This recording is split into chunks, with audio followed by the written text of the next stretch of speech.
법정 의무교육 TV 법정 의무교육 TV 팩트체크를 듣고 계신 여러분 반갑습니다. 교육 담당자가 알아야 할 팩트체크. 첫 번째 시간에서는요. 1999년 남녀차별 금지 및 구제에 관한 법률이 시행되고 법정 의무교육 최고참으로 자리하고 있는 직장 내 성희롱 예방 교육을 다뤄볼 예정인데요. 여러분들이 보고 계시는 저는 법정 의무교육센터장 서수정입니다. 법정 의무교육은 교육과정 수도 많지만 교육과정마다 다루고 있는 법령이 다 다른데요. 그러다 보니 제대로 법을 알지 못하면 소중한 시간과 소중한 돈을 낭비하면서까지 교육을 진행하는 사업장들도 상당히 있습니다. 그래서 제가 사명감을 가지고 교육 담당자가 알아야 할 법정 의무교육 팩트체크 한번 준비해 봤는데요. 평상시에 저에게 질문을 많이 하시는 내용들을 가지고 회사에 도움이 되시겠다 하는 내용들로 만들어서 정확한 팩트를 짚어드리겠습니다. 이번 시간에 다룰 직장 내 성희롱 예방 관련 팩트는 일반 회사, 민간 기업을 대상으로 하는 내용인데요. 이게 공공기관과는 조금 다릅니다. 그래서 이 영상을 보고 계시는 분들 중에 공공기관의 성희롱 예방 교육이나 다른 법정 의무 교육의 팩트가 필요하다라고 생각되시는 분들은 댓글로 남겨주시는 경우 다음 영상으로 준비해서 올리도록 하겠습니다. 남녀 고용 평등과 일가정 양립 지원에 관한 법률에서 다루고 있는 직장 내 성희롱 예방 교육 팩트체크 시작합니다. 교육 대상은 상시 근로자 수와 관계없이 사업주를 포함한 전체 근로자가 교육을 들으셔야 되는 건 아시죠? 교육이 끝나고 나면 이런 서명부 다들 작성해서 비치해 놓는데요. 완벽하게 교육을 했다라고 자부하는데 항상 바쁜 우리 사장님 서명이 누락되는 경우 한 명 교육을 안 받았다가 아니고 그해 전체 교육을 안 한 걸로 간주될 수 있기 때문에 사업주를 포함한 전체 근로자의 서명부를 비치해 두셔야 합니다. 특히나 사업주, 임원, 관리자 이런 분들의 서명은 누락시키면 안 되는데요. 왜 그러냐면 직장 내 성희롱에서는 그분들을 VIP로 생각해요. 아직까지 행위자의 많은 부분을 그분들이 차지하고 있기 때문에 그분들의 서명이 있느냐 없느냐는 꼭 체크해 두셔야 합니다. 가끔 그런 질문들을 하세요. 노동부 점검이 나왔을 때 상시 근로자 수와 서명부에 있는 직원의 수가 일치해야 되는지를 물으시는 분들이 계시는데요. 솔직히 일일이 그걸 누가 확인해요? 점검받은 회사들에 의하면 했는지 안 했는지 그 부분만 확인할 뿐 인원을 정확하게 체크하지는 않는다고 합니다. 하지만 이건 평상시의 점검이고요. 만약에 직장 내에서 성희롱 사건이 발생해서 노동부 조사가 나오는 경우에는 얘기가 조금 달라지겠죠? 교육 시간은 연 1회 이상 1시간 이상이라고 우리는 알고 있는데요. 이건 팩트가 아닙니다. 우리나라에서 성희롱을 다루고 있는 법령이 양성평등기본법, 국가인권위원회법, 그리고 남녀고용평등법에서 성희롱을 다루고 있는데요. 민간 기업을 대상으로 하는 남녀고용평등법에 의하면 연 1회 이상이라고만 되어 있을 뿐 1시간 이상 교육을 받아라 하는 내용은 법령 어디에도 없습니다. 그런데 왜 우리는 그동안 1시간 이상 교육을 받아야 된다고 알고 있었을까요? 그건 바로 우리가 20년 동안 세뇌당했기 때문인데요. 누구한테요? 누가 그랬는지 한번 찾아보겠습니다. 국가인권위원회법에서는 성희롱에 대한 부분은 나와 있지만 성희롱 예방 교육에 대한 부분은 하나도 없습니다. 마지막 남은 법령 하나. 여성가족부가 공공기관을 대상으로 해서 만들어 놓은 양성평등기본법에 의하면 국가기관 등에 소속된 사람을 대상으로 연 1회 이상 1시간 이상의 교육을 하여야 한다라고 나와 있습니다. 그러다 보니 여성가족부가 민간 사업장에게도 성희롱 예방 교육의 내용이 충분히 전달되기 위해서는 1시간 이상 교육을 해야 되는 게 맞지 않겠나라고 해서 권고하고 있는 것이 팩트입니다. 교육 내용은 이런 내용들이 포함되어 있어야 한다고 합니다. 보시면 직장 내 성희롱에 관한 법령, 성희롱 발생 시의 처리 절차와 조치 기준, 성희롱 피해 근로자의 고충 상담과 구제 절차, 그리고 그 밖에 직장 내 성희롱 예방에 필요한 사항들입니다. 이런 내용 포함해서 교육 잘하고 계시는 거 맞죠? 그런데 교육만 했다고 해서 끝이 아닙니다. 교육을 하고 나서 교육 내용이 너무너무 궁금한 직원들도 있을 수 있잖아요. 교육을 한 후에 교육 내용을 근로자가 자유롭게 열람할 수 있는 장소에 항시 게시해 두어 널리 알려야 한다라고 2017년 11월에 법 안으로 들어왔습니다. 2018년 5월에는 성희롱 예방 및 금지를 위한 조치, 성희롱 예방 지침을 마련해서 교육자료와 함께 널리 알리라고 법안으로 들어왔습니다. 여기서 과태료 기준으로 바로 넘어가 보겠습니다. 성희롱 예방 교육을 실시하지 않는 경우 500만 원 이하의 과태료가 부과되고요.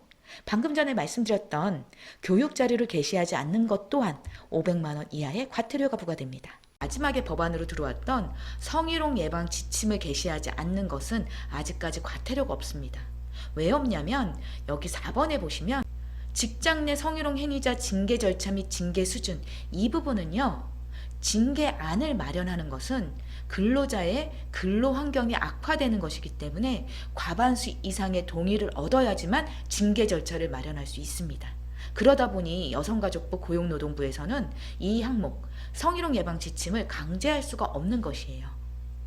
회사에 권고는 하고 있지만 아직까진 강제할 수 없다. 그렇기 때문에 과태료 부과 기준은 아니다 라는 부분 말씀드립니다. 교육을 실시하고 교육 자료를 게시하지 않으면 교육을 실시하지 않은 것으로 간주하고 500만 원 이하의 과태료를 부과시키겠다. 그럼 역으로 교육 자료를 게시하고 교육을 실시하지 않으면 당연히 교육을 하지 않았으니까 과태료가 부과되겠지요. 하지만 여기서 자유로운 회사도 있습니다. 어디냐고요? 그건 조금 이따 말씀드릴게요. 직장 내 성희롱에서는 행위자에 대한 직접적인 과태료는 없습니다. 하지만 사업주가 행위자의 경우에는 1,000만 원 이하의 과태료가 부과됩니다.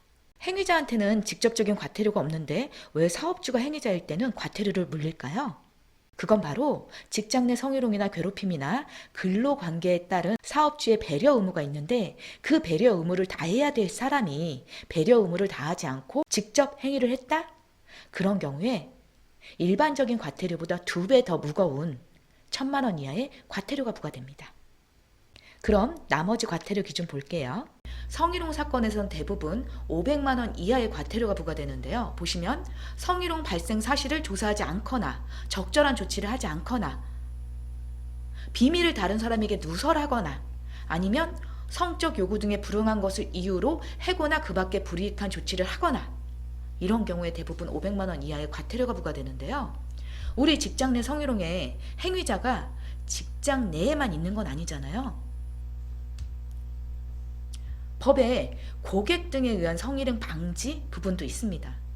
여기서 2번에 보시면 고객 등으로부터 성적 요구 등에 불응한 것을 이유로 해고나 그 밖에 불이익한 조치를 해서는 아니 된다 라고 했는데 이 부분을 위반하는 경우 500만 원 이하의 과태료가 부과되고요. 1번 항목 고객 등으로 인한 고충 해소를 요청하는 경우 근무장소 변경, 배치 전환, 유급 휴가 등의 적절한 조치를 하여야 하는데 이 부분을 하지 않은 경우에만 300만 원 이하의 과태료가 부과됩니다.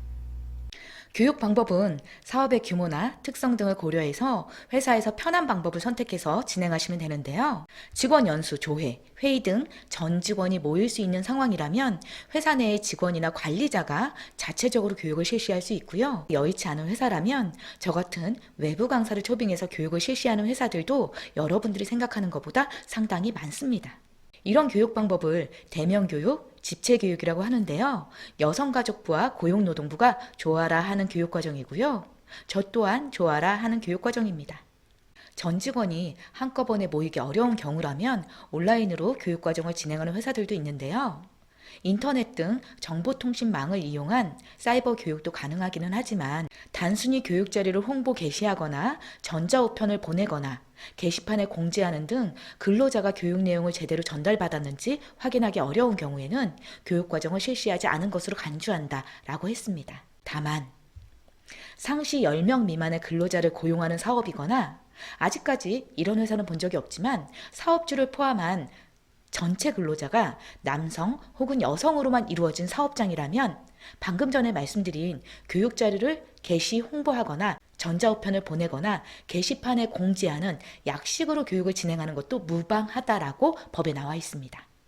앞부분에 말씀드린 내용의 부연 설명을 조금 드리면요. 교육 대상은 상시 근로자 수와 관계없이 사업주를 포함한 전체 근로자가 대상이긴 하지만 10명 미만의 사업장이거나 한 성으로 구성된 사업장이라면 앞에서 말씀드린 것처럼 단순히 교육 자료를 게시해 놓는 것만으로도 가능합니다. 하지만 그런 경우라고 하더라도요.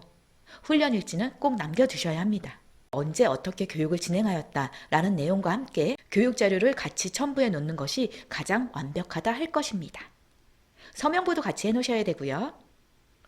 이 밖에 사업장에서 자체적으로 교육을 진행하는 방법에 대한 부분은 센터 홈페이지 공지사항을 참고하거나 제가 설명드리는 부분이 좋다라고 생각하시면 댓글로 남겨주실 경우 영상으로 준비해서 올려드리겠습니다.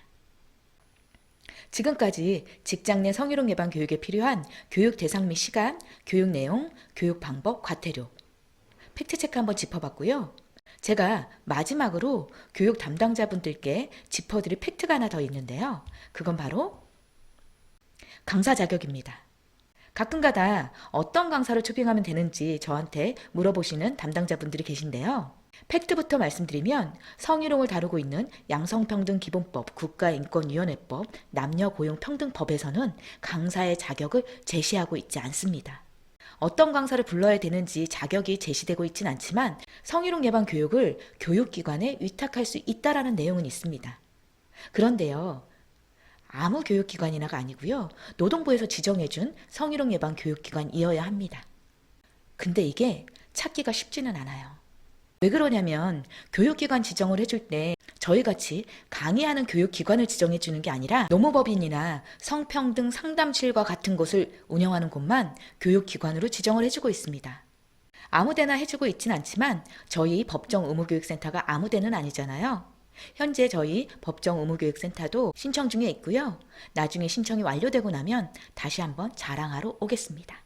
성희롱 예방 교육기관이라고 하더라도 그 안에 있는 아무 강사나 나와서 교육을 하는 건 안 되고요. 시설 지정을 받을 때 필수 인력 조건인 고용노동부령으로 정하는 그 강사가 나와서 강의를 해야 합니다. 그런 경우에만 교육 수료증이나 이수자 명단 등 회사에서 필요한 부분을 내어줄 수 있습니다. 성희롱 예방 교육기관의 강사나 외부 강사를 초빙하는 것 또한 어떤 자격이 명확하게 제시되고 있지 않기 때문에 무분별하게 강사들이 출강을 나가서 문제가 되기도 하는데요. 얼마 전에 본 기사입니다. 정부기관에서 나왔다고 속여가지고 강의를 다녀서 문제가 됐는데요. 화성에 있는 사업장에서 코로나에 감염한 근로자가 발생했는데 이 근로자가 누구한테 옮았냐면은 성희롱 예방 교육을 하러 온 강사한테 감염이 됐다고 합니다. 여기서 중요한 거는 누가 누구에게 뭘 감염시켰다 이런 부분이 아니고요. 이 강사가 회사까지 오게 된 과정이 석연치 않았다고 하는데요. 2월 중순쯤 노동부에서 성희롱 예방 교육이 안 되어 있으니 빨리 예약해서 성희롱 예방 교육을 받으라는 전화를 받았답니다. 하지만 아셔야 될 부분이 고용노동부는 이렇게 친절하지 않아요. 법정 의무 교육을 했는지 안 했는지 나중에 관리 감독만 할 뿐이지 친절하게 먼저 전화해서 예방 교육을 해라 말아라 하지 않습니다. 회사에서 꼭 해야 되는 법정 의무 교육이다 보니까 무리하게 홍보하고 아무런 자격을 갖추지 않은 강사들이 강의를 다녀서 문제가 되는 거는 하루 이틀 된 얘기가 아닙니다.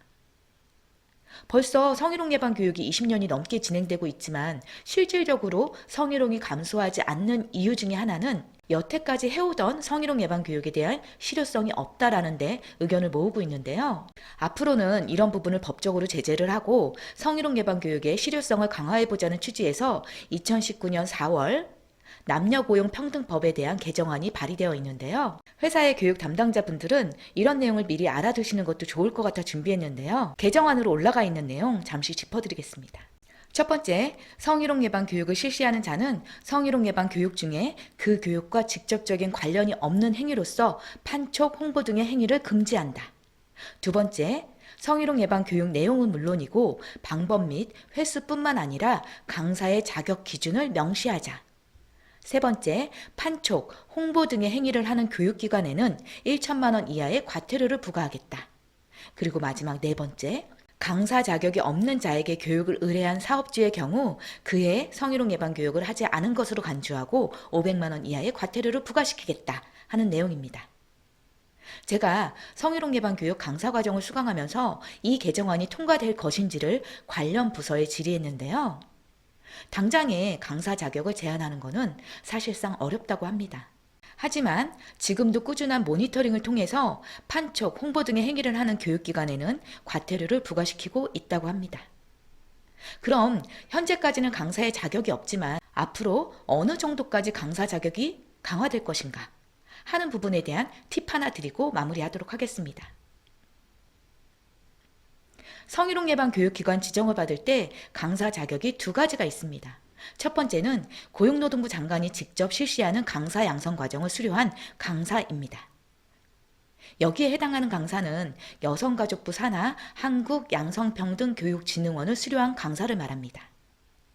그리고 두 번째, 고용노동부 장관이 직접 교육과정을 승인하거나 비용의 일부 또는 전부를 지원하는 강사 양성 과정을 수료한 강사를 말합니다. 저는 어디에 해당할까요? 제가 처음에 성희롱 예방 교육 강의를 시작할 때 강사 자격이 없어도 되는 것은 알고 있었는데요. 아무런 강사의 자격을 갖추지 아니하고 무분별한 강사가 되는 것은 제 자존심이 허락하지 않아서 어떤 강사 자격을 취득할까 많은 고민을 해봤는데요. 직장 내 성희롱 예방 교육이라 하면 성을 기반으로 하고 있잖아요. 대한민국에서 성 하면 누구예요? 구성의 대표님이죠. 그래서 사단법인 푸른 아우성에 성희롱 예방 강사 자격을 취득했는데요. 나중에 저희 센터가 성희롱 예방 교육기관 지정을 받으려고 하다 보니까 아쉽게도 구성의 대표님이 주신 강사 자격은 해당되지 않더라고요. 그래서 작년에 다시 여성노동법률지원센터에 성희롱 예방 강사 과정을 취득했답니다. 직장 내 성희롱 예방 교육 관련 팩트를 짚어드리다 보니 성희롱 예방 교육을 하고 있는 저는 충분한 강사의 자격을 갖추었다라는 홍보 아닌 홍보를 하게 되어버렸는데요. 어차피 제가 만든 영상이니까 이 정도는 양해해 주실 거라고 믿고 저는 다음 영상 준비하러 가겠습니다. 지금까지 교육 담당자가 알아야 할 팩트체크 시청해주신 모든 분들께 감사드리고요. 오늘 제 영상이 도움이 되셨다면 좋아요 부탁드립니다. 혹시라도 법령과 관계돼서 궁금하신 부분들은 댓글로 남겨주시면 제가 바로 확인해서 올려드리고요. 구독까지 눌러주신다면 다른 팩트체크를 가지고 직접 찾아뵙겠습니다. 여기는 법정 의무교육TV였고요. 지금까지 센터장 서수정이었습니다. 감사합니다.